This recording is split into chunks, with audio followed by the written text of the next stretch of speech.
Hello everybody and welcome to the Wednesday night live. We're going to wait a couple minutes here for people to start getting into the room and we will get started. I'll show you what we're doing tonight. We're going to be working on some gnome stamps and making some clay gnomes that'll go in to that pot. So we'll just give it a minute here for people to start coming in, watching for that. All right, I see people coming in and I see people saying mystery box, which is great. If you want to get in on the mystery box tonight, just type in the words mystery box, and we're going to allow that for the first 10 minutes. My wife Janine is here. She's going to be marking those names down, putting them in a bowl, and toward the end of the night, we'll draw one of the names out for that. Before we get started, I'm going to show you first what we're going to be working on tonight while everybody gets in and finds us. But we're going to be working on doing the stamping on traditional clay pots that you can get at the hardware store or garden center. We're going to be doing that using Underglazes and Glazes for this. And then I'm going to show you how to build little garden stakes with little gnomes with clay. I'm going to show you a couple different versions. This one is a little one that will be on a stake that will go into the dirt. This will sit on top of it, and you can use this as like a plant tender. You can pour water in here, and I'll talk about how these work with watering the plants using these. And I'm also going to show you, these guys are pretty fresh. They just got built not too long ago. This is a little gnome that you can make to sit on the edge of your pot. If he was dry and fired and glazed, I'd be sitting him on that finished pot hanging over the edge with his feet hanging down. So I'm going to show you guys how to do all of these projects tonight. We'll talk about the clay, we'll talk about the colors, we'll talk about the surfaces that we'll be working on, stamping, all kinds of cool things. While we're waiting for the rest of the people to get in, I'm just going to flip the camera down here as I put these items away and out of the way. And I'm going to show you what we worked on last week. Some people asked to see the finished sample of what we actually did last week, or 2 weeks ago, I guess it is, not last week. And this was actually the Dragonfly that we completed during the last live using the cobblestones. So I did a little bit different variation of the colors on the wings using the cobblestone and using stroke and coat over the top. If you didn't catch this live, it was recorded and it is available on Facebook on my business page, which is learnfiredarts.com. There's also a Learn Fired Arts without the .com. That one is also a great resource for information, but the one with .com is my Facebook page that has all of the recordings. So I'm trying to put them in one central place.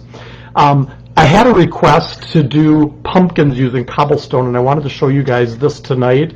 I thought this turned out so cool. This was using black as my base glaze, white cobblestone, and then orange, brown, and yellow stroke and coat on top, and then some green and some brown on the stem to get this really cool pumpkin finish. And I can't wait to do some more of these with the cobblestones. I know a lot of people ordered the cobblestones after the last live event, and a lot of those have shipped out. We've got some more coming in, and we will be getting the rest of that color out, and we still have that on our website as well.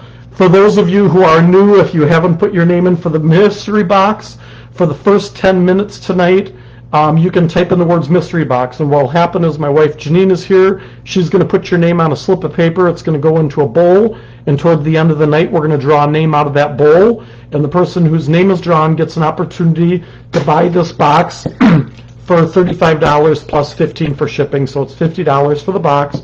It's a medium flat rate shipping box. Shipping is included within anywhere in the USA, but I'm not going to tell you what's in that box, and you won't find out until we open it. So I will give you a hint. The box has to do with some stuff that we're going to be using tonight, and it also is kind of tool related. So you'll find some cool stuff in there. So until about 10 after, we're going to allow people to put their name up there to get a chance to be part of that drawing for the mystery box. And we'll open that up live. If the person who wins it doesn't care for what's in the box and doesn't want it, they're not going to be stuck with it. we'll just draw another name if that person doesn't like that particular piece. I'm going to be working tonight using these rubber stamps. A lot of you are familiar with all the different stamp designs that we've got. These are the gnomes that we came out with not too long ago, and we're going to be using those on a plain terracotta pot that I bought at a garden center. And I don't even fire these pots. Sometimes if I'm going to glaze them inside and out, I will pre-fire them just to be sure that they are fired properly and I don't get bubbling and things with the glazes. But tonight we're going to be working with underglazes and some glazes on this pot. And so what I've done with this pot is I've already applied 3 coats of a fundamental underglaze on the bottom of a light blue, Wedgwood blue, and on the top I've applied bright yellow to the rim of that pot. And I just wanted that to be dry before we got started tonight. So it's 3 coats, and if you're not familiar with Mako's fundamental underglazes, what these are is they are clay-based, basically they're colored slip. And so they fire out dull, just like the clay pot, and you can use glazes over the top of these. So instead of having that red terracotta background on the outside, we're going to have a nice light color on the background where the gnomes will be, and then whatever we decide to do on the top is going to have some yellow in the background. And the nice thing is these fire out dull because they're colored clay, colored slip.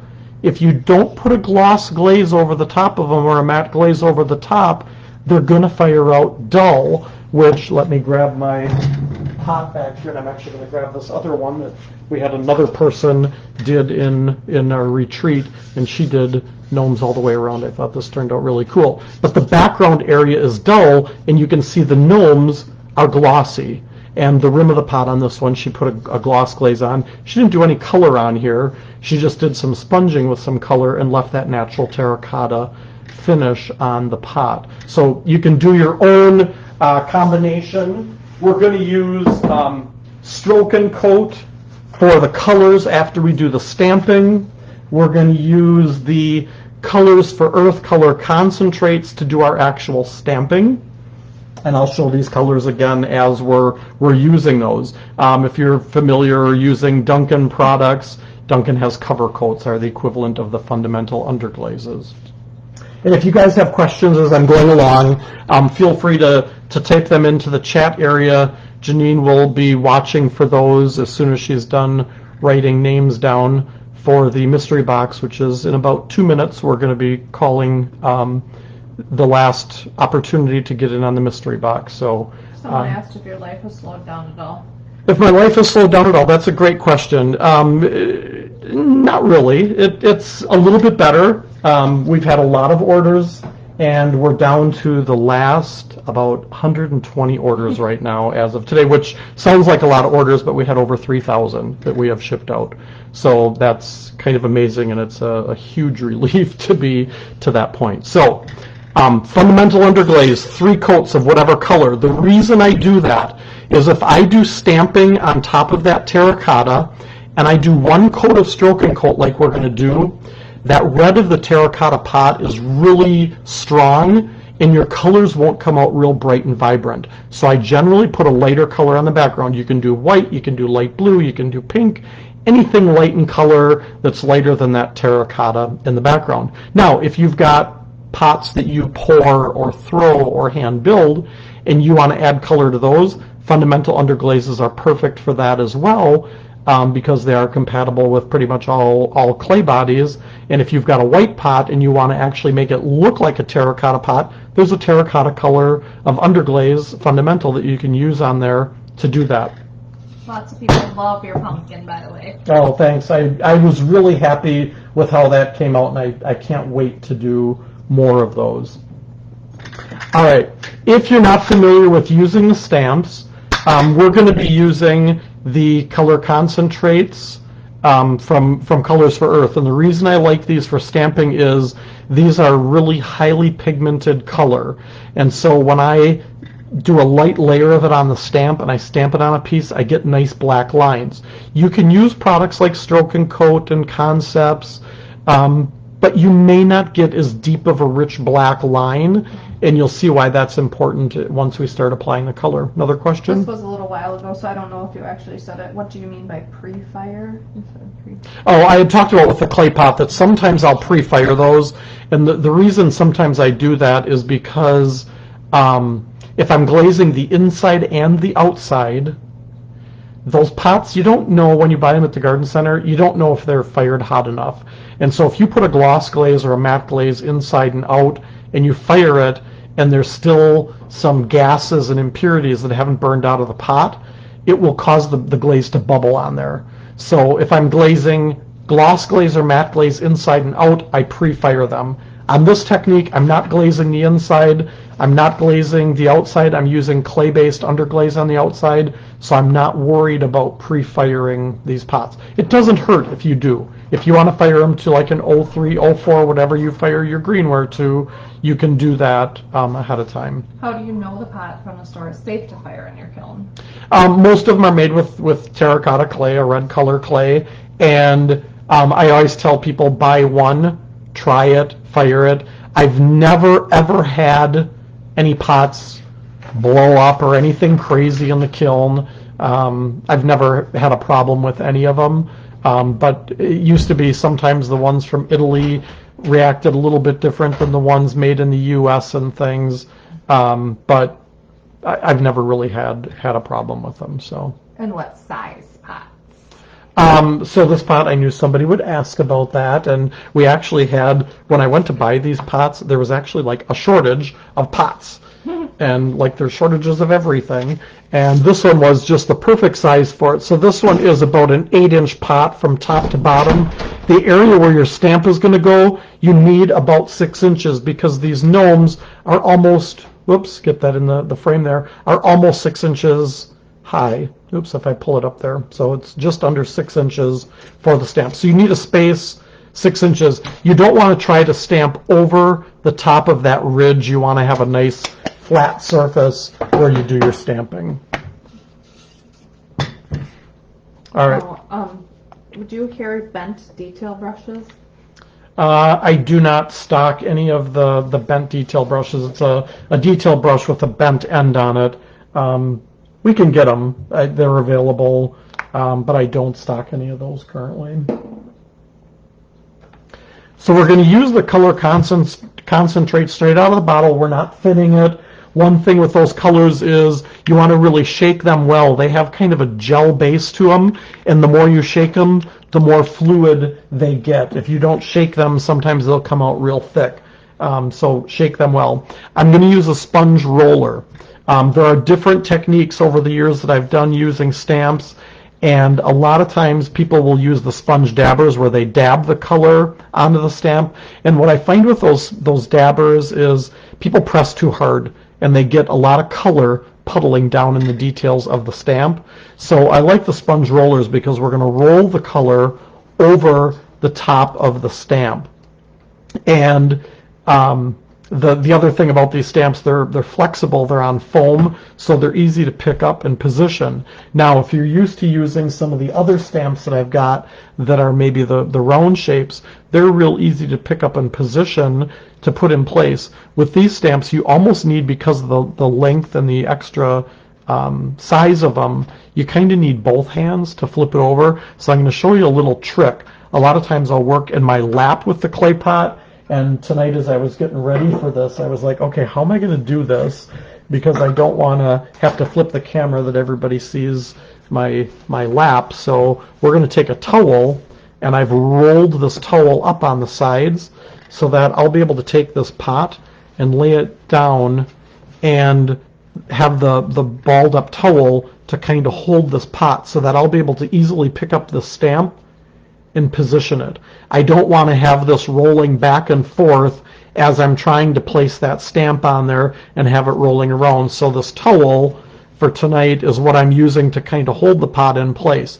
I find that just working in my lap is perfectly fine, but if this is more comfortable for you, this is what I would suggest, is putting it in the towel like this. When you talked about the firing before, did you say what cone and what temp and how long? No, I didn't go into, we'll talk about firing what we're doing tonight once we get all the color and everything on there. So I'll talk about all that firing later. It's out on the table. Jean's looking for the scissors and I forgot to put it out there. I have it, it's in the packing department. All right, so we've got the color out on, this is just a glaze tile. I've got these sponge rollers and they come in a pack of 3 different sponge rollers. You can work with any size. The large one, if I'm doing a lot of stamping, I'll work with the large one because it holds a lot more color and I can roll the color on tons and tons of stamps before I have to reload it. Tonight I'm only going to do a couple stamps, so I'm just choosing one of the smaller ones. I like kind of the medium one. The small ones sometimes on stamps like this where they have bigger openings like in the hat, sometimes as people roll over they tend to get that small roller down inside where this little bit larger roller is going to work a little bit better. You carry those, right? Yep, these are available. They come in a pack of 3. This is what they look like when they come, and they're on the learnfiredarts.com website. I want to say they're $5 to $6 for the set. The sponge roller is dry. I do not want this wet. I want this to be dry. And I'm going to roll this through the color, and I want to really load the sponge roller up. What I don't want to see is white areas like this on the sponge. I also don't want to see, if I can get it to do it now, it's hard to see in the camera, but I don't want to see wet puddles of color on that stamp. So I will go next to that area where my puddle of color was, and I'm going to roll this back and forth a whole bunch of times, and then I will just pull it. I'm lifting, putting it down, and pulling it, and I'm doing that many, many times. And you may think, well, you're doing this so many times because you're talking. Nope, I really want to roll it this much because I want to work that color into the sponge so that I don't have big wet globs on there and have it evenly distributed throughout the sponge and not have areas where there isn't much color at all. So, 20, 30 times of just pulling it toward yourself. And the reason I pull it toward myself instead of just continuing to go back and forth is sometimes people work on a smaller space and they're rolling this back and forth and they're really only rolling about 3/4 of the sponge. So by pulling it and setting it down and pulling it toward yourself, you are rotating that sponge on there over and over and over many, many times.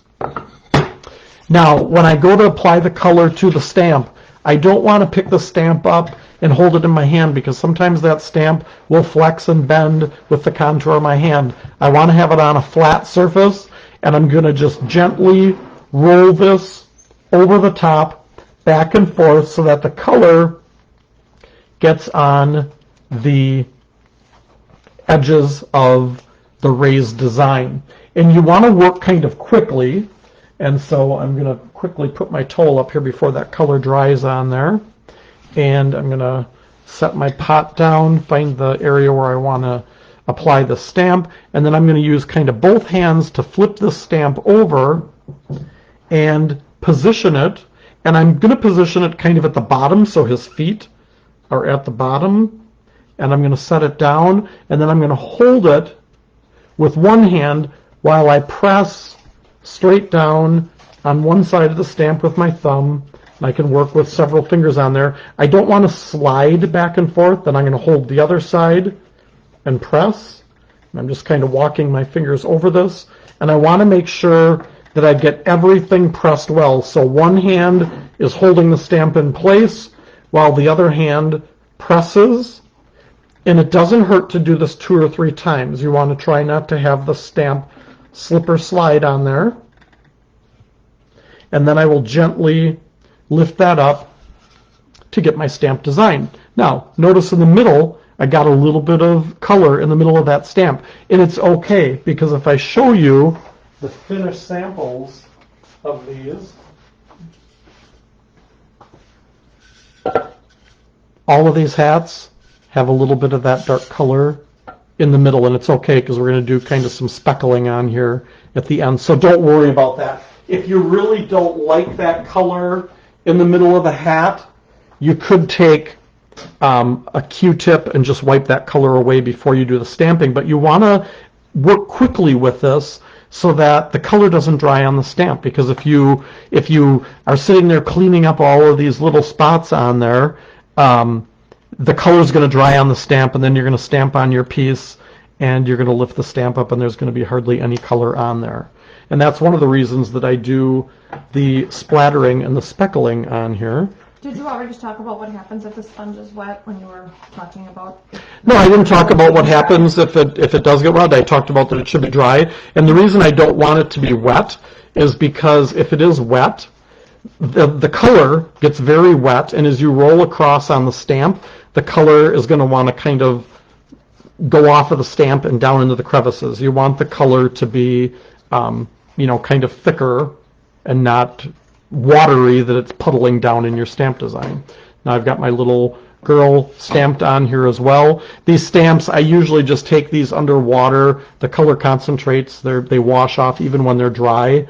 So I'll just take a toothbrush with water under the sink or in a bowl of water to clean them up later. If I'm going to do multiple stampings, if I was going to do the other side of this pot or continue putting gnome stamps all the way around, I wouldn't need to clean this off. I would just apply some more color using that sponge roller, and there's enough color in that sponge roller that I can probably do a dozen stamps before I need to load with more color. There was a question about that. How much time do you have to work with the stamp before the media dries? Yeah, so you want to work, within a half a minute, you want to be applying that stamp on there. And you'll be able to tell if where I sponge the color on there is a lot darker than it will be once it dries. Up here you can see kind of some dried color. It gets chalkier looking where the wet color is shiny. So if you go to lift that stamp up and you look at it and it looks really dry and chalky and it doesn't look shiny and wet on the edges, roll some more color on. All right, so I'm going to set that aside. So I'm going to flip them around here. I'm going to tuck the towel under here so it's a little more straight up and down. So we've got our stamped gnomes on there. Now around the top on the rim, you can sponge color on. You can do brush strokes. I did brush stroke designs on some. You could do other stamps. I was thinking about some of these little square stamps, doing some little square stamps around the edge. And then I saw the leaf stamps, and I was like, oh, those would be kind of fun. And so I can take these leaf stamps, and I can just roll some color onto these stamps, and I can do just part of the stamp coming down, and I can mix this up with multiple different leaves on here, and I'm not going to go all the way around. I'm just going to do kind of a small section here to give you an idea. So some of them will come in from the top. I might bring some small ones in from the bottom, so that they're coming from different I don't directions. think you announced, but it is passed. Oh, it is. I'm sorry. Yes, we did pass the 10-minute mark. So there's no need to put mystery box in any longer. Janine is done putting the names in and actually has them cut apart and in a bowl already. And now she's just watching for your questions. Mm-hmm. So once I've got as much stamping as I want done on here, then I'm going to start applying color. And I'll give it, about 5 minutes to dry, and then I'll start deciding what I want to do for colors. And so for color on top of it, I'm going to use Stroke and Coat. Products like Concepts, Fun Strokes will work for this as well. And we're using them over the fundamental underglaze, which is dull, and the Stroke and Coat is going to be glossy.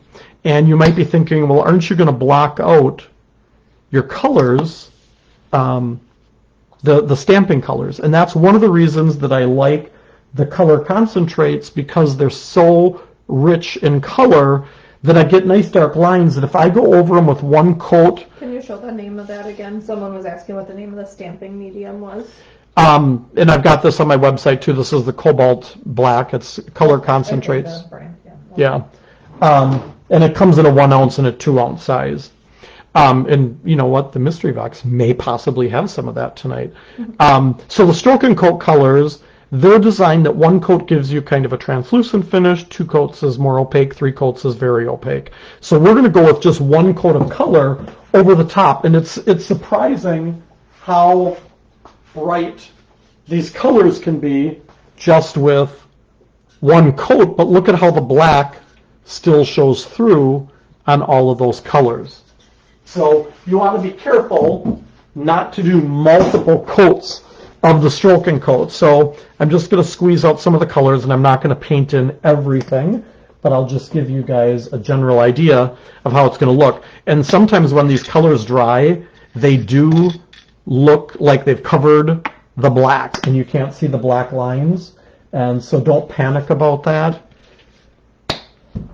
You are still shipping to Canada, right? Yep, we are still shipping to Canada. International hasn't been working out until we can get the website, because we have to pack things differently for international with a lot bigger boxes and more packing material because of the distance. And so Canada we haven't had a problem with, but the international, some of them end up costing us double. And it amazes me sometimes when people will pay hundreds of dollars to have hundreds of dollars worth of mold shipped. I had one package that was like, I think the person had paid like $300 to $400 for shipping, and it ended up coming out to about $700 for shipping, and we had to eat that because we had accepted their money and given them a shipping quote. Our website bases it on size and dimensions, and so because we have to pack differently for international, the boxes are always bigger and the shipping is just crazy ridiculous. But Canada, you can still order. We haven't had a problem with Canada. I'm working with the Menta brushes, and these are also available on my website. And this one is a brand new brush, and so that plastic cap that's on there, remove those plastic caps, throw them away, and there's usually sizing in the brush, which is like a stiffener, and you want to kind of dampen that brush. And I usually just kind of work it in the palm of my hand to get that sizing worked out and that stiffness of the bristles. You don't want to take a brush with that sizing and just break it up dry. Sometimes that can damage the bristles. So just get that sizing out and then start applying your color. And so I'm going to start with the yellow on the little girl gnome's hair, and I'm going to go right over everything. And I don't want to overbrush, because as I start applying this color, that black stamp that's on there can soften because you're putting wet color over dry color, and it's kind of like watercolor. If you get it real wet, that black can start to move. So I just kind of brush it on and leave it, and I'm going over the black line as well, and that black line is still going to show through these colors because we're just applying the one coat. So I've got her hair done.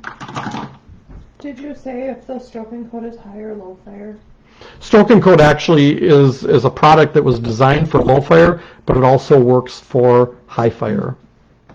Sometimes the colors may change a little bit when they are high fired, and right on the label it will say how the color changes if you take it to a higher temperature, to like a cone 4, cone 6, cone 10.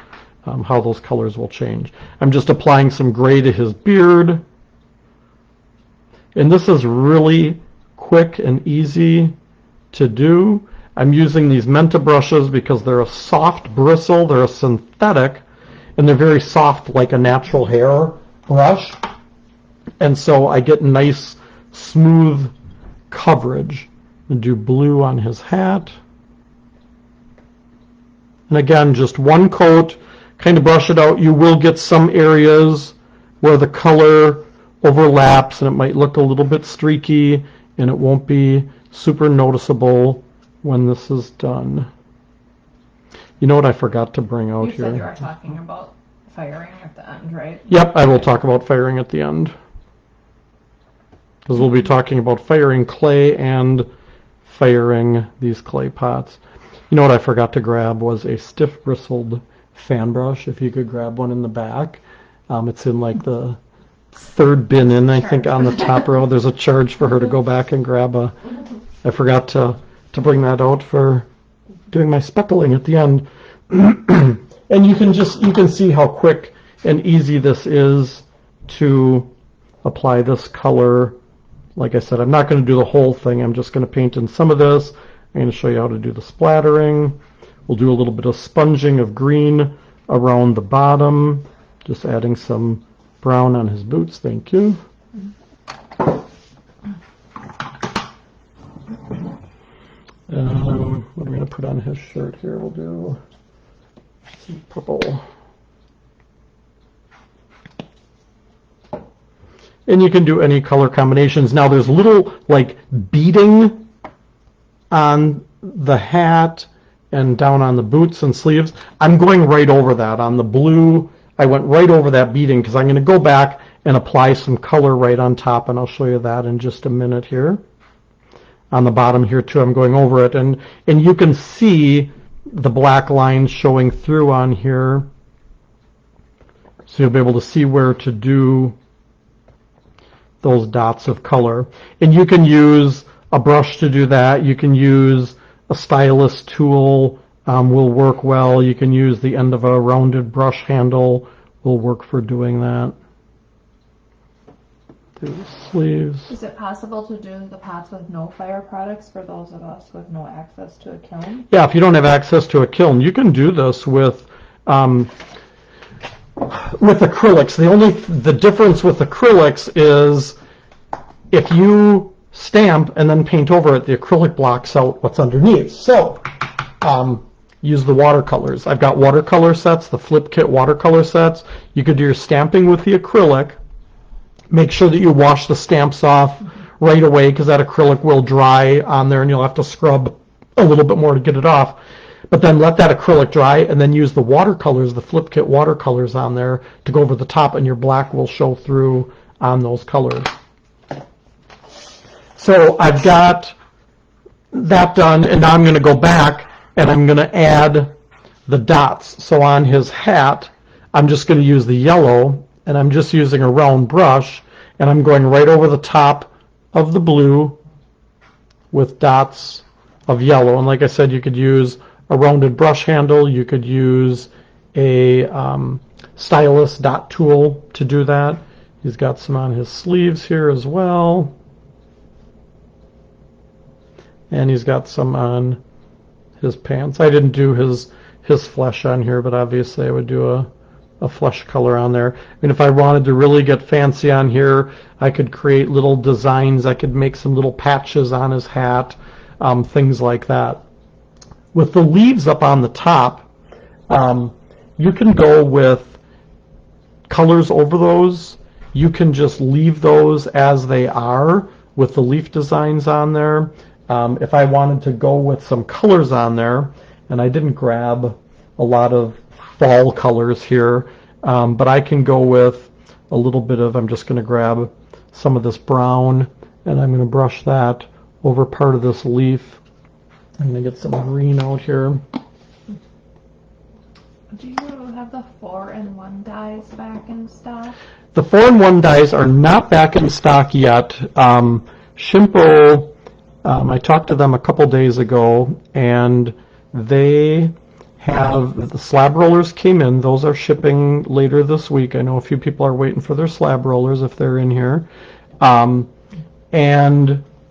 the extruders and the 4-in-1 dyes are supposed to be coming into Shimpo this week, and they had told us they would probably ship the first week of June, so we were telling everybody we would be shipping the second week of June, but they have not come into Shimpo yet. And the problem is, you've probably heard about the ports out in Los Angeles, where the a lot of items are not, they don't have room in the port because there's so much stuff coming in, and so there's stuff sitting out in the ocean or sitting on boats that can't get in to even dock at this point. And so there's a lot of uncertainty of when they're going to get into the docks and when that product will be unloaded from the ships. And then there's a shortage of truck drivers around the country.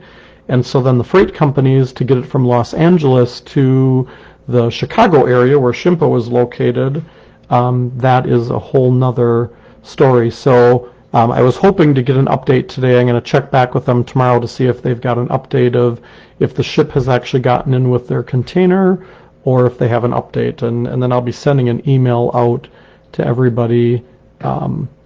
Hopefully tomorrow or Friday we'll have an update on that. Now on the leaves, I'm just blending some purple, some brown, and some of the green on top of the leaves. And so you can do any combination of colors. And I brushed on some brown, then I dipped into the green, and I kind of pulled that into the brown, did a little bit of purple on there, and pulled that into the green and the brown. Just one coat. All right. So that's all I'm going to apply for color on this.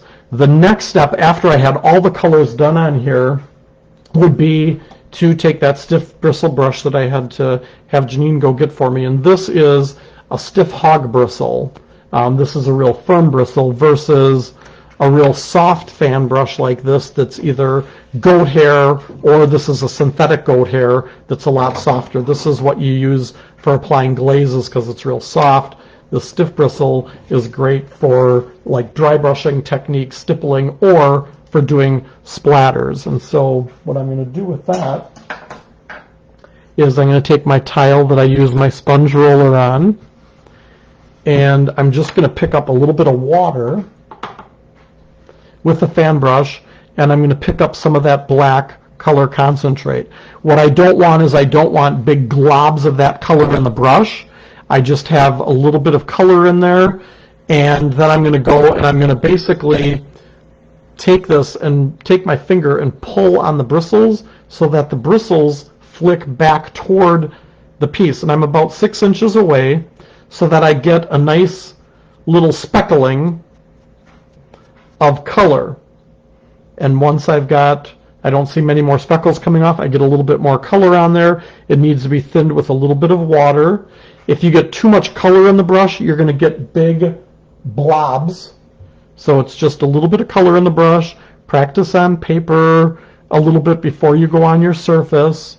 And you're just pulling your finger up on the bristles so the bristles flick back toward the surface to get that nice speckling all over. Be careful not to get too close. I catch people that they start going like this with the brush and holding their finger steady. It's really your finger pulling up on the bristles to flick back. Stay 4 to 6 inches away from the piece. When you start going like that with the brush, there's a good chance you're going to smack the piece and get a big blob of black all over on there. And so you get that nice little speckling of black all over, and what that does is it disguises, you know, that little bit of black that maybe was outside of the stamp that was on the outside edge of the stamp that got on the piece. You don't really notice it, and so that little speckling on there really adds a lot to the pot. Now, if I want these to be shinier, then I would get with one coat of stroke and coat or concepts or fun strokes on there. I can apply clear glaze over the top of these. So once I have all the colors on, I have my splattering on, then if I want these to be really super shiny, I can go back and apply a coat of clear glaze, because stroke and coat, again, as I mentioned earlier, one coat gives you kind of a translucent effect, 2 coats gives you a more opaque effect, 3 coats gives you solid color. And so with only 1 coat of stroke and coat on there, you're going to get a little bit of a shine, but it's not going to maybe be as even of a shine. It might look a little streaky. Some areas might be a little duller than others. So by applying clear glaze over just those painted areas, 1 good coat usually is sufficient to give you that nice shiny finish. And I'll bring this one back here again to show you the difference of everybody loves it, how shiny the gnomes are versus the dull background on there. All right. Any questions on that part of the painting? So then firing. Because these terracotta pots are generally a low fire clay body, you're going to put these in the kiln and you're going to fire them to an 06 like you would fire most low fire pieces. Do you have to stilt them? If you put glaze on the bottom, on this one I didn't even put the underglaze on the bottom. Normally I would put the underglaze on the bottom so the piece looks nice when it's finished. The nice thing about underglazes, because they are colored clay, they're just like bisque. They don't need to be stilted. But if you get any of that gloss glaze of the stroke and coat or concepts or fun strokes get on the bottom, or any of that clear glaze gets on the bottom, then you want to stilt it. So if you're not sure if a little bit of glaze got underneath the edge on there, just stilt it to be safe. Chances are you probably won't have any problem with it, but better to be safe than sorry with that. If you want the inside to be glazed, the inside of the pot, you could apply clear glaze, or pots like this are a great way to use up odds and ends of glaze finishes. So if you've got some ugly, color that you're like, I'm never going to use that color again, use that up on the inside. If you want the inside to be shiny and not have any moisture get through. Generally, the clay pots, though, sometimes I'll see a little bit of darkening on the outside from the water, but usually they're pretty, I can't think of the word, sealed as far as the clay, the tightness of the clay on there, that you usually don't get water and things soaking through, but you can glaze the inside of those pieces. And so let's go back to, in the beginning, we talked about pre-firing the pots, and I said on this technique you didn't need to pre-fire because I wasn't glazing inside and out. You still don't have to on this, because even though you're going to glaze the inside, the outside, everywhere that's just underglaze that you haven't put stroke and coat or clear glaze on, the gases will be able to get out of the pieces in those areas, or on the bottom they'll be able to get out. So you still really don't have to pre-fire these for this technique. Again, it doesn't hurt if you want to. If it makes you feel better, pre-fire the pieces if you feel you need to. All right. Any questions on the painting, the firing, or any part of this technique? Can you tell us where to get the stamps again? So the stamps are all available at learnfiredarts.com, and I'll have Janine type in the website on there. The stamps, and we've got it set up that there are the live webinar specials, and so we number everything based on what we're doing that night to have it all in one place. There's tons of other stuff on the website, but that will that first part that you see, the live webinar part, is where we put all of that stuff. I forgot one thing on here. Nobody caught that. The grass on the bottom. I'm going to use a big seawool sponge, and I'm going to do a little bit of the green. I was like, why do I have another clean tile sitting here? And that was to put the green on, to do some green around the base. So I'm using, I think this is Green Thumb. Yep, Stroke and Coat Green Thumb. And I'm using a seawool sponge. Now, seawool sponges, when they're dry, they're real stiff. So you want to dampen these sponges, but you want to wring all of that water out. But having the sponge damp and soft is going to make it open up a little bit more. And the idea behind seawool sponges is that they've got all these natural openings. This is a natural sea sponge. And if I pick up a little bit of that green and I kind of blot it out on my tile, my sponge has that green, and I can just go along the bottom and I can lightly tap, and I'll get kind of like a grass effect all the way around on the bottom. If I wanted to add color around the top rim, I could take the sponge and do that as well. But that'll just give you a little bit of a light green, open, spotted, dotted effect on the bottom. All right. All right. Any other questions? Is it okay to fire them to cone 03? For the glaze firing or the greenware firing? For the glaze firing, I recommend like an 05, 06.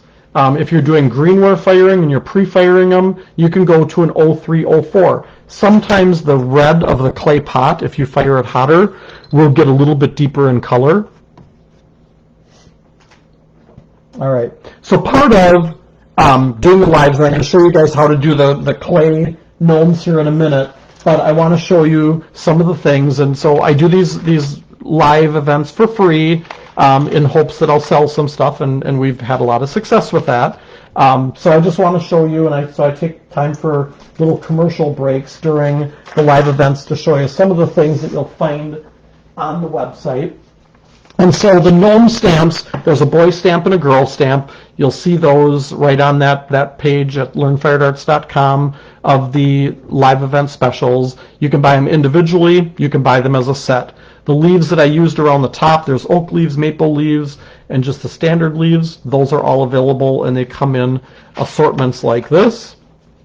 And you'll find lots of other stamps there too. So if you like the idea of stamping, there's lots of stamp designs on our website. Go into the section on stamps.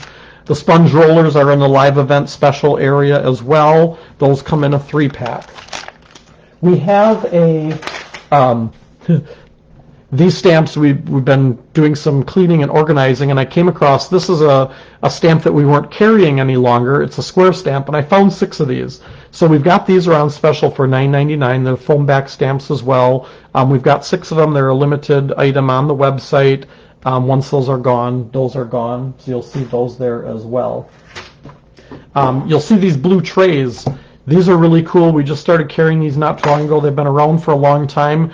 They're basically stilts for when you're painting. This is great to have on your work surface because you can glaze the bottom of pieces and you can set them right on these, and there's little plastic prongs that stick up everywhere that are basically like stilts to raise these pieces up so your glazed pieces don't stick, or stain pieces. I shouldn't just say glazed pieces.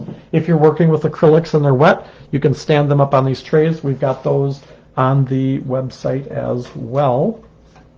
And the colors that we worked with, you'll see right now we just have kits. We're going to be putting all of these colors up there individually, but the kits are a really good deal and they're on sale. But the fundamental underglazes, the clay-based underglazes, they come in 2-ounce sizes, they come in pint sizes. They both are available in kits right now, and those are on special. You'll see those on the website as well.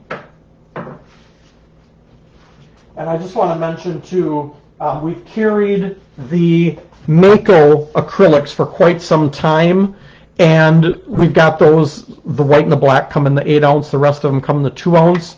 We also just got in some of the Duncan colors. They're not all manufactured yet. Mako is now manufacturing the Duncan colors. We've got another order coming next week or later this week that'll hopefully have more of the colors. We've got about half of the Duncan OS. We've got 8-ounce sizes and 2-ounce sizes of those. The gloss spray, some of you have been waiting for the sprays. The gloss spray is in stock. The matte and the super matte or true matte, I can't remember what they're calling it now, those are coming in on this next order as well, so you'll see those on our site soon. All right. Couple questions before you. Okay. First of all, why would you pre-fire again? Pre-firing is if you are worried that those pots are not fired hot enough and you're going to glaze the inside and the outside. If you are doing a gloss or a matte glaze covering completely inside and out, I suggest pre-firing them just to be sure that they're fired hot enough. Otherwise, you can get bubbling in your glazes. The technique that I showed, you don't need to pre-fire those. Okay. And then someone fired their pots with a glaze at 06 and got crazing. Will this leak water to the surface? That's a good question. If you get crazing, so those of you not familiar with crazing is little cracks in the glaze. And sometimes the glazes that you use on different clay bodies, they may expand and contract at different rates. Or sometimes we open our kilns a little soon and pieces get crazing. Over time, a lot of pieces get crazing. So you can run into where the water can seep into the pot, but clay pots have been used forever without any glaze on the inside. And I honestly, I mean, when it rains outside and we've got some of these on our porch and on our deck and things, the pots get wet, but the color isn't going to wash off if you're using a fired color on there. So you really don't need to worry. Since you're not eating out of these, if you get crazing, you don't have to worry about bacteria and things forming in there because nobody's going to be eating out of these pots, I guess. And then, are there instructions for the project posted somewhere? Or do they just have to watch the video? No, it's just the video. If you want written instructions, we're going to charge dearly for that. All right. I see on the low-fire red clay you sell, do the stroke and coats look good? Yeah, so the stroke and coat colors on the red clay look good, but remember, the red clay is pretty powerful. So if you only do one coat of stroke and coat on red clay, that red is going to kind of come through and it's going to be darker in the background versus a white surface. And that's why I use the underglazes, and we did the underglazes in retreat on those pots, Catherine. Here's the question before that. No, what's the difference between Mako and Duncan? So Mako and Duncan are both color companies.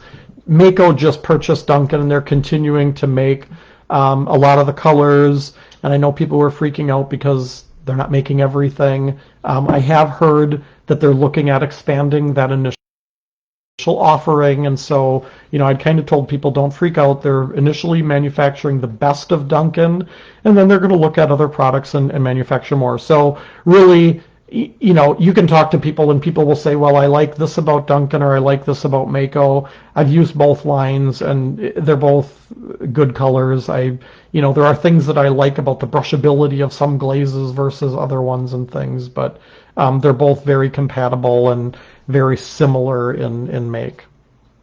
All right, so there's a couple different gnomes. So this is the one that I showed where he actually can sit on the edge of the pot and have his little feet hanging down. And then there are these where we're going to make a stake that will poke into the dirt.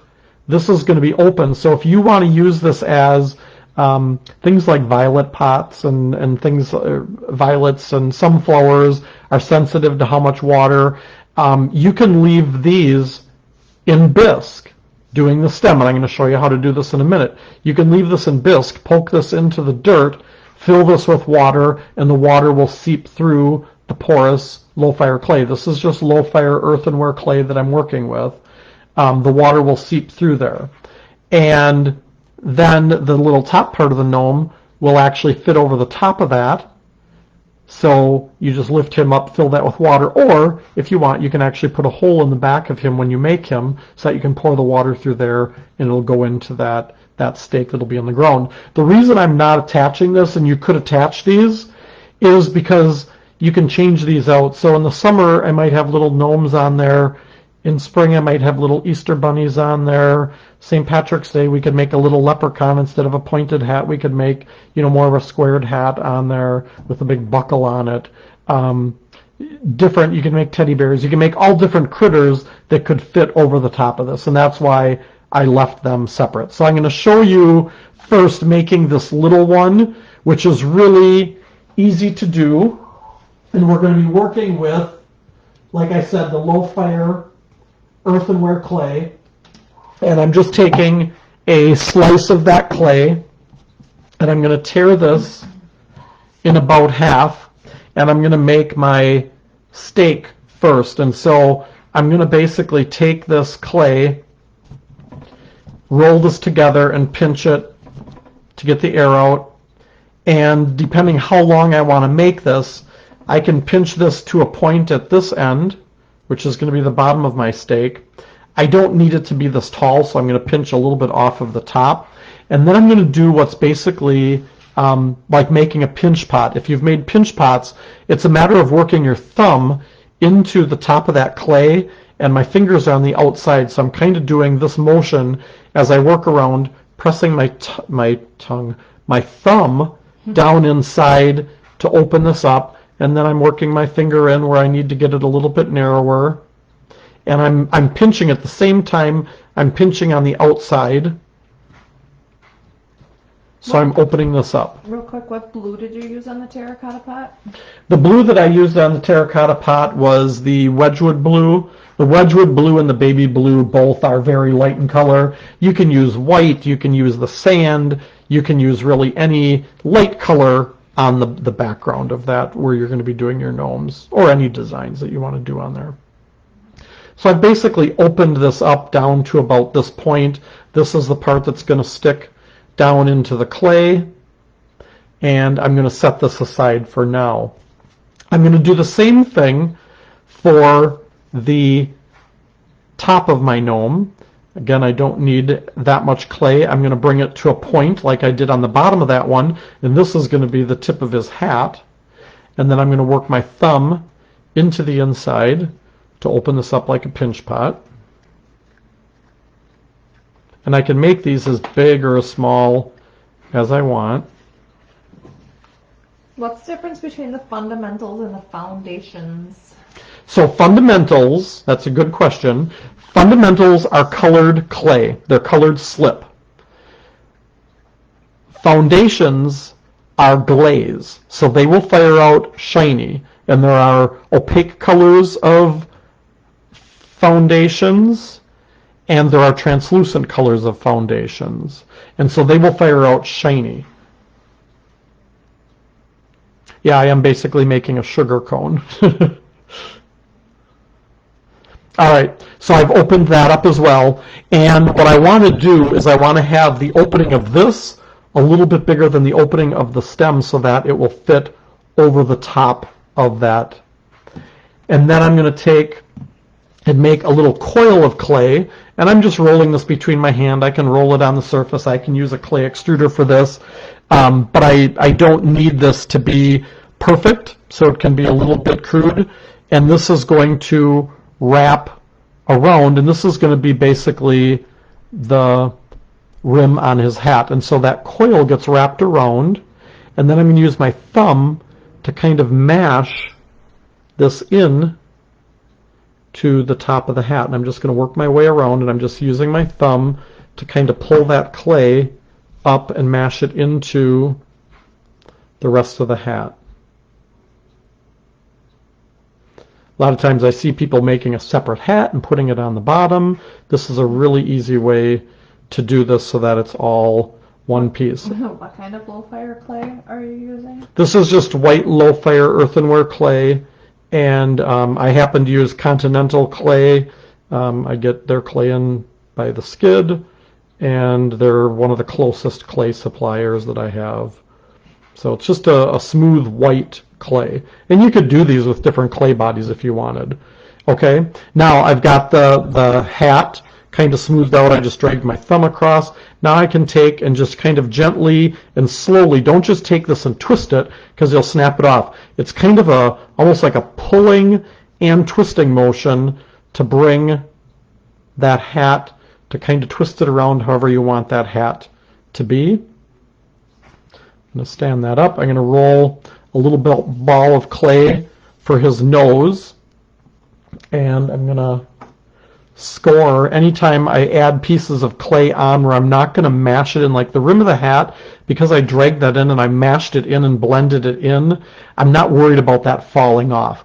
But if I'm just taking something and I'm sticking it on there and I can't mash it in, I will do what's called scoring, and I can use my little retractable scoring tool, and I'm going to score where his nose is going to be. And because I'm going to put beard around here, I'm just going to score that whole area where the beard is going to go. And what that does, by scoring it and scratching those lines in there, when we brush slip on there, it allows us to kind of lock the pieces together. So on the back side of his nose, I'm also going to score it with some lines, scratching these lines. I've got slip here that's either made with this clay body by adding water to dry chunks of that clay, or because this is low fire earthenware slip and clay, I can just use casting slip that I have. I know it's compatible with this. Make sure whatever slip you use is compatible with the clay that you're working with. If you're using stoneware clay, don't use earthenware slip, because when it's fired, they may shrink at different rates and pieces can fall off, or you'll have a color difference anywhere that it bleeds out. Some stoneware colors or some stoneware clays are different colors. They might be more buff.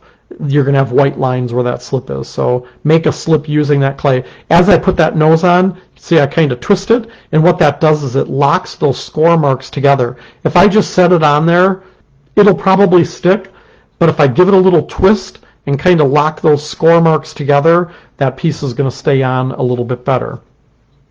Then I'm going to use a little mini extruder with one of the dies in that has lots of different holes in it. This extruder is also available on the Learn Fired Arts website. I've rolled a coil of that low fire clay, push this plunger in, and then you almost hold it like a syringe. So these two fingers come around, my thumb and palm of my hand, press on there, and you get little coils of clay coming out. I'll do about half of it. I'll kind of pinch it off, and then I'm going to brush slip over the area where I'm going to be attaching this hair, and I'll do a small area at a time, and I'm going to tuck the hair in the top, and then I kind of bunch it up as I press it into place, and I'll hold this up in a minute after I get a little bit of the hair. Would stoneware clay work to seep into water, or isn't it porous enough? Stoneware clay that is not glazed and high fired will stay porous. Once you high fire that clay, that's when it becomes vitrified. So if you have a cone 6 clay body and you fire it to cone 5 or 6, even without any glaze on it, that clay should become vitrified and it will not allow water to seep through. So that's one of the reasons I'm working with earthenware clay here. But if you're not worried about using this to water the plants, you don't have to worry about that, and you can use stoneware clay to do that. I'm just going to continue extruding little bunches of hair out and kind of bunch it up as I attach it.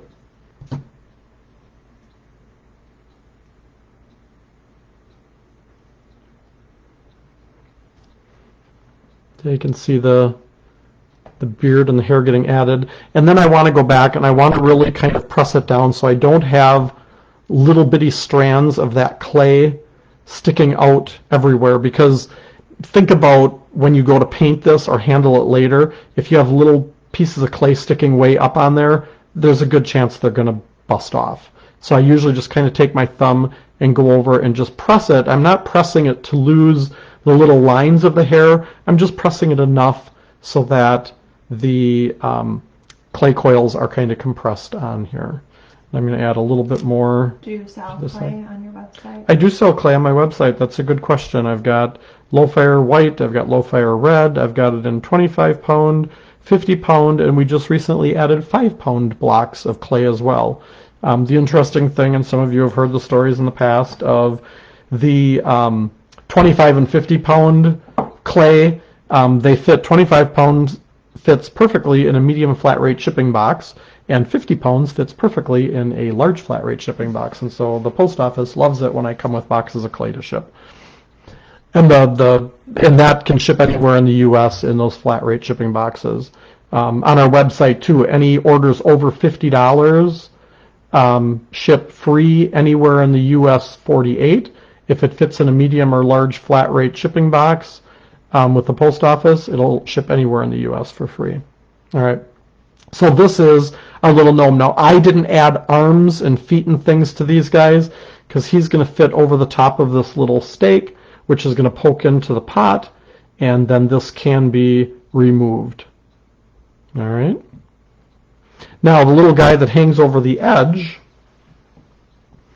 he is done using one of the bisque cones, and a lot of you have these cones. I do sell these on my website as well. They come in multiple sizes. This happens to be the small size, and so I will usually take and wrap this with newspaper.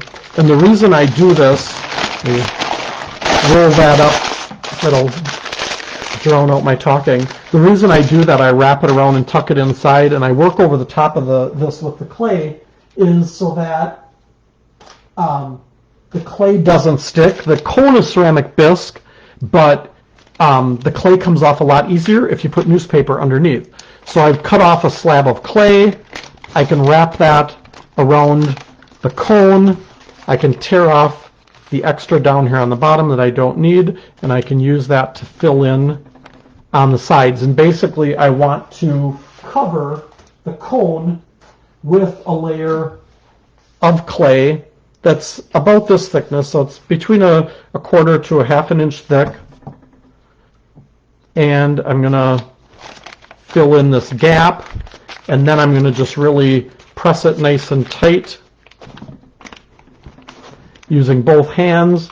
I can take a flexible rib and I can drag that up and down to compress that clay together and smooth that out. This doesn't need to be perfectly smooth, but you want to avoid having areas that are super thick or super thin. You want to try to keep it somewhat uniform in thickness. You don't want to get it too thin anywhere. And then along the bottom, I'm just going to take a wooden tool and I'm going to kind of mark a line around here so that I get this cut off pretty evenly. And then I'll just go back with that tool and I'll actually cut into the clay, piercing it right down to the newspaper. And then I'll peel that clay away. And while this is still on the cone, I'm going to do the rim of my hat. And again, I'm just going to roll a coil of clay. I'm going to decide how far down I want it to go, how much of his face and body I want showing. I can stretch out this top part to make it longer once I pull it off of the cone. But it's easier to add this coil and do your mashing while it's on the cone than it is when it's off of the cone, because you've got a bigger, hollower surface here. And so the pressure that you apply to smooth this and attach it, it's a lot easier when it's on the cone than when it's off, because as you press on it off of the cone, you don't have that support of the cone behind it. Once I've got that added on, then I'm going to open up the newspaper on the bottom, slide my hand into the cone, and pull that cone out. See how easily that slides off, doesn't leave any clay on the cone. And then I can take that paper and I can twist it and pull it out, or I can kind of tuck it up inside so that during this building process, I've got the support of that clay underneath. Then I can take and kind of drag and stretch out the hat and kind of pinching, pulling to bring it to more of a point. Again, I don't want to get it super thin. I'm just dragging out the tip of it and working my way around, and then I will gently start to slowly kind of pinch and pull to twist that around however I want that to be. The rest of this is basically the same. Scoring, adding the nose, extruding the hair, coming down on the face. I'm going to hold him up here. And then I'll show you what I did to build the legs. And the legs were just taking a piece of clay, kind of rolling a coil with it a little bit thicker on the bottom, and then I just kind of twist this and kind of form his boot by rounding that. Kind of set it down to flatten the bottom, and then I can take like a needle tool or a toothpick and I can add things like a sole to the shoe just by running this around, making an indentation. I can add some marks on the top here that look like maybe there's some type of laces on the top. I can add some texture around the top here, like it'd be the top of the boot. Do some little lines coming down in here. And I'm doing this really quickly. Normally I would probably take a little bit more time. I know when I showed this at the retreat, people were like, oh my God, you did that in like 2 minutes. Then when I go to add the legs on, I'm going to score behind there, and I'm just going to add this back here. So I'm going to score scratch lines in there. I'm going to scratch lines on the back of his leg. I'm going to put slip between, and I'm going to put that leg on there, and I'm going to give it a twist, and then I'm going to set it on the edge of something so that his feet hang down. You can see his little legs on there. The little arms, I don't get real fancy with the arms on here. Some people spend a lot of time making perfect fingers. I basically make what I call a paddle with clay, and it's about the same thickness of the slab that we rolled out. I kind of pinch it along the tips of where the fingers are going to be so that it's thin and more tapered. And then I take that needle tool and I cut into it to create the thumb, the index finger, the middle finger, the ring finger, and the pinky, and then I kind of pinch those and bring them out. And you can sit there and you can work with tools to form them and smooth them and put fingernails and things on them. I usually don't spend that much time on that. And then I can take, and again, I would score where the arm is going to attach, score the back of the arm, and place that on there and position the hands however I want those hands to be on there. Yeah, I do make it look easy, and I've done a lot of these before. I did this one about a half hour before we went live, so I haven't had time to do it. So it's like, Yeah, I can do whatever. right. And you can, and like I said, you can take the same concept and you can make this gnome, instead of being a gnome, you could do, instead of a pointed hat, you could square this off, make him into a leprechaun. You could give pointed ears and make it into an elf. In his hands, you could have a present in his hands. For Valentine's Day, he could be holding a heart. There's a lot of different things. So don't just, some people are like, well, I don't like gnomes. Well, gnomes are really hot right now. And so a lot of people do like gnomes. But, look at it and think about different things that you can make and different things that they can be doing. This is one that we did for Halloween. I'm going to flip the camera up here. This was one that we did for Halloween. It was using the clay puzzling pumpkin to do the bark pumpkin, and then we made the gnome popping out of the pumpkin, and we've got the stem on there, and we've got like the pumpkin like he's busting out from the inside. In his hands, he's climbing out of the inside of that pumpkin. So, there's a lot of different things that you can do once you know the basics of doing this. Do we have any other questions that have come up? All right. So I'll just show you guys a few other things that I used tonight. So on the website, you'll see the basic pottery tool set. That's got things like your wire cutter, your needle tool, the wood tool, the metal rib, and a sponge. These are on the website. Someone was asking if you sell finished stuff at craft sales, but you just don't have time. No, I really don't have time to do that. The clay gun, this is the little mini extruder. These are on our website as well. That retractable scoring tool is on there. There's lots of different tools that we've got on there. Those Menta brushes are all on there too, sold individually or in kits. I want to show you guys what we're going to be doing in 2 weeks. In 2 weeks, we're going to be working with a banding lathe to do cool designs. I'm going to show you Easter eggs, and we're going to do Christmas ornaments. This is really fun because you actually turn this on here. It's like a banding wheel, but instead of being a flat surface, you can do this on dimensional pieces. And we're going to use products like Stroke and Coat and Designer Liner, and I'm going to show you lots of different things that you can do with that. A couple other new items that we've got. We've had people wanting just some little paint kits for kids that they want to just do projects or to go. We've got these are up on the website now. We finally added the triangular brushes. I've shown these in some other live events. They're a 3-sided brush. Those are up on the website now. We've got new canisters that were added. There's a canister of round brushes. There's 144 plastic handled gold Takalon rounds and flats. These are up on the website. These are great for like pottery to go kits, for ornaments. They're smaller brushes, but they're really economical, and they're actually really pretty good quality. And then there are kits if you're looking for products like Stroke and Coat. We've got kits in the 2-ounce bottles, and we also have kits in the pint bottles. And we will be adding all of those products individually as well when I have time to do that. Once we get all these orders packed and out of here, we'll be able to get more of those items up on the website. So if we don't have any other questions, I'm going to make some room here to draw for the mystery box. And I'll turn this down here so you guys can see that I am mixing these up.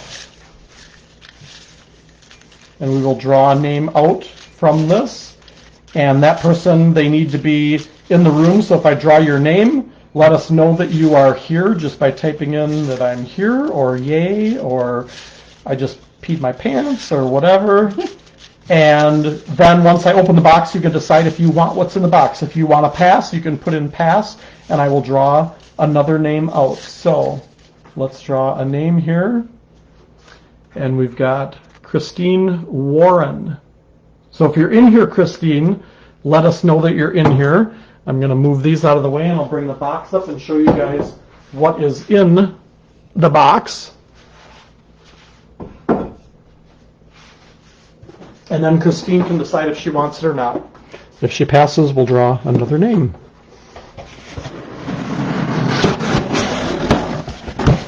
So I mentioned it might have a little bit to do with some of the stuff we're using tonight.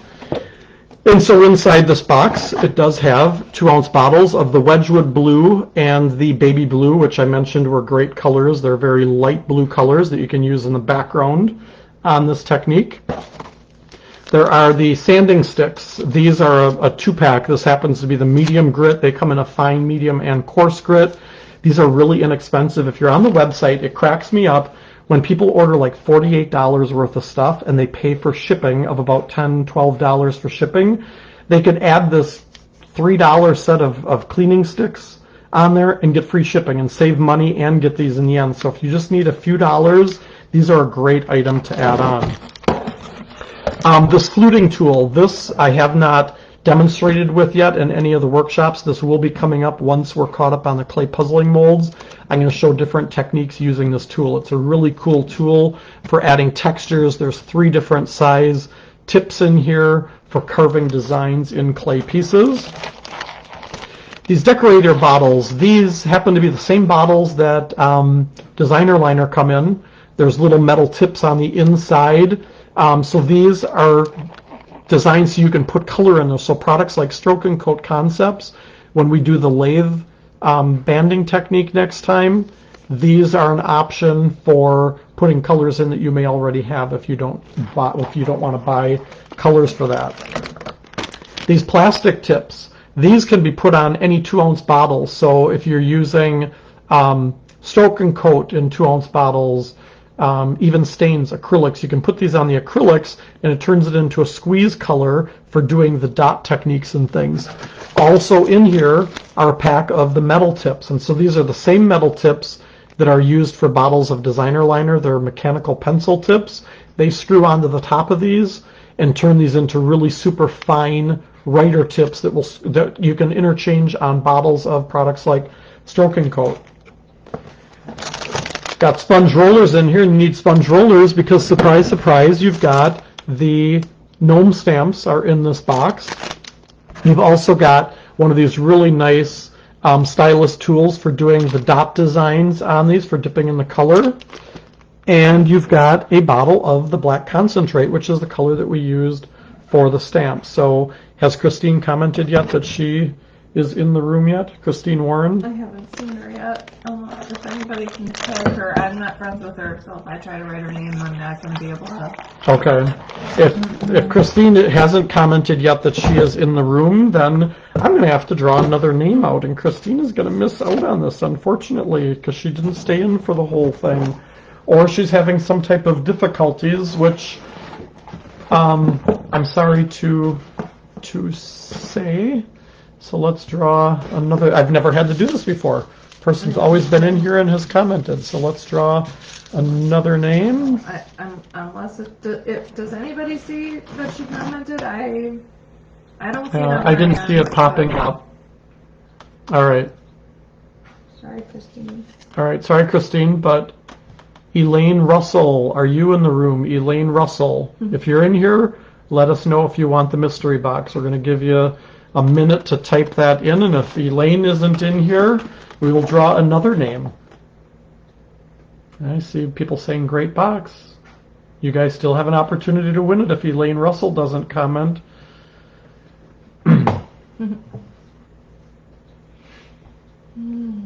Every live we do a different mystery box, so if you don't win this one, there's always an opportunity, and every 2 weeks. Okay, so the name was, yeah, it's not you, Christina. It's Christine Warren was the original name in here, but Christine now has missed out. Yeah, nice try, Luann. Elaine didn't say you could have it. Is Elaine in here? Yeah, I think they're popping up quicker on my screen than. Okay. Oh, Elaine is on the phone. Elaine says I'm here. Oh. All right. So, Elaine, did you see the mystery box? I hope you did. I'm here. Okay. Oh, Elaine, I want. Okay, so you did see it. So, Elaine, okay. Congratulations. You got the mystery box. Elaine, to pay for it, you can go into the learnfiredarts.com website, and in the live event specials, item number 1, which is the very first item that comes up, is pay by the dollar amount. You just go in and type in 50 as the quantity, and then just follow through and enter your information and things on there, and then we will get that shipped out. If you want to order other things on the website, you can do that as well, and we'll just add that into your box or go with a bigger box if we have to. So thanks, you guys, for joining us tonight, and we will be back in 2 weeks. We're going to be working with the banding lathe, and I'll show you techniques on there. That banding lathe is on our website, but we're going to be adding some of these other Rager bottles and stuff to the kit that'll go with that, so you might want to hold off on ordering those lathes until we get all of the different options up there for those assortments. So thanks for joining us. We will see everybody in 2 weeks, and I hope everybody has a good start to their summer. Take care.